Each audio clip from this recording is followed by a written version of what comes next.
7 വർഷം മുൻപ് അട്ടപ്പാടിയിലെ മുക്കാലിയിൽ ആൾക്കൂട്ട വിചാരണക്കിരയായി കൊല്ലപ്പെട്ട ആദിവാസി യുവാവ് മധുവിന്റെ ഓർമ്മകൾ കേരളത്തിന്റെ മനസ്സാക്ഷിയെ ഇപ്പോഴും വേട്ടയാടുകയാണ്.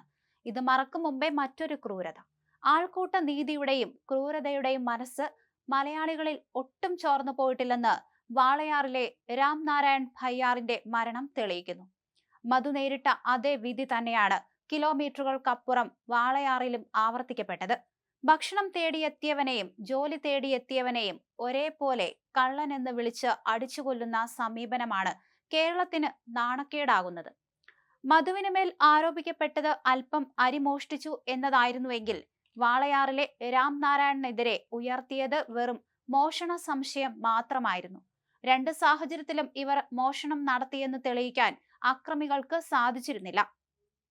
മധുവിനെ തടഞ്ഞു നിർത്തി ചോദ്യം ചെയ്യുന്നതും മർദ്ദിക്കുന്നതും അന്ന് അക്രമികൾ തന്നെ മൊബൈലിൽ പകർത്തി സോഷ്യൽ മീഡിയയിൽ പ്രചരിച്ചിരുന്നു.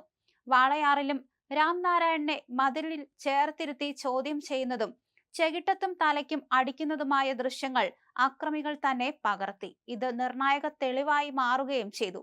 മധുവിനെ പിടികൂടി മണിക്കൂറുകൾ കഴിഞ്ഞാണ് പോലീസ് എത്തിയതെങ്കിൽ വാളയാറിലും മർദ്ദനമേറ്റ് ചോരയൊലിപ്പിച്ച് അവശനായി കിടന്ന രാംനാരായണനെ 4 മണിക്കൂറിന് ശേഷമാണ് പോലീസ് ആശുപത്രിയിലേക്ക് മാറ്റിയത്. ഈ വൈകൽ രാംനാരായണന്റെയും ജീവൻ നഷ്ടപ്പെടാൻ കാരണമായി.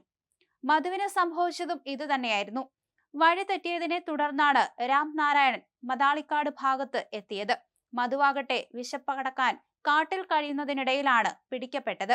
രണ്ടുപേർക്കും തങ്ങൾ നേരിടുന്ന സാഹചര്യത്തെപ്പറ്റി കൃത്യമായി സംസാരിക്കാൻ പോലുമാകാത്ത മാനസികാവസ്ഥയിലായിരുന്നു. ഇത് മനസ്സിലാക്കാതെയായിരുന്നു ആൾക്കൂട്ടക്കൊല. രാംനാരായണന്റെ ഇൻക്വസ്റ്റ് റിപ്പോർട്ട് പുറത്തു വരുമ്പോൾ ഞെട്ടിക്കുന്ന പരിക്കുകളാണ് ശരീരത്തിലുള്ളത്. പുറംഭാഗം മുഴുവൻ വടികൊണ്ടടിച്ചതിന്റെ ചതവുകൾ, തലയ്ക്കും കൈകൾക്കും മാരകമായ മുറിവുകൾ എന്നിവ കണ്ടെത്തിയിട്ടുണ്ട്.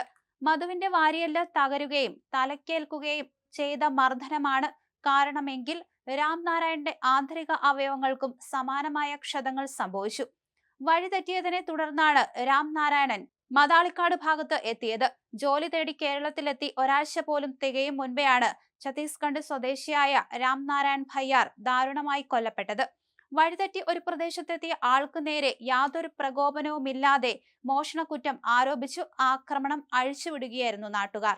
അതേസമയം ദൃശ്യങ്ങളിൽ ഇദ്ദേഹത്തിന്റെ നിസ്സഹായ അവസ്ഥ വെളിപ്പെടുത്താൻ ശ്രമിക്കുന്നത് വ്യക്തമാണ്. എന്നാൽ ഭാഷാപരമായ തടസ്സങ്ങൾ കാരണം തന്റെ ഭാഗം വിശദീകരിക്കാൻ അദ്ദേഹത്തിന് സാധിച്ചിരുന്നില്ല. മദ്യപിച്ചിരുന്നു എന്നതൊഴിച്ചാൽ ഇയാളുടെ പക്കൽ നിന്നും മോഷണ മുതലുകളോ ആയുധങ്ങളോ കണ്ടെടുത്തിട്ടില്ലെന്ന് പോലീസ് സ്ഥിരീകരിച്ചിട്ടുണ്ട്. സംഭവ സ്ഥലത്ത് പോലീസ് എത്തിയെങ്കിലും ആംബുലൻസ് വരാൻ വൈകിയതും പരിക്കേറ്റയാളെ ആശുപത്രിയിൽ എത്തിക്കാൻ 4 മണിക്കൂർ എടുത്തതും ഗുരുതരമായ വീഴ്ചയായി ചൂണ്ടിക്കാണിക്കപ്പെടുന്നു. കഞ്ചിക്കോട് കിൻഫ്ര പാർക്കിൽ ജോലിക്കെത്തിയ ഇയാൾ വഴിതെറ്റി മതാളിക്കാട് ഭാഗത്ത് എത്തുകയായിരുന്നുവെന്നാണ് സുഹൃത്തുക്കൾ പറയുന്നത്.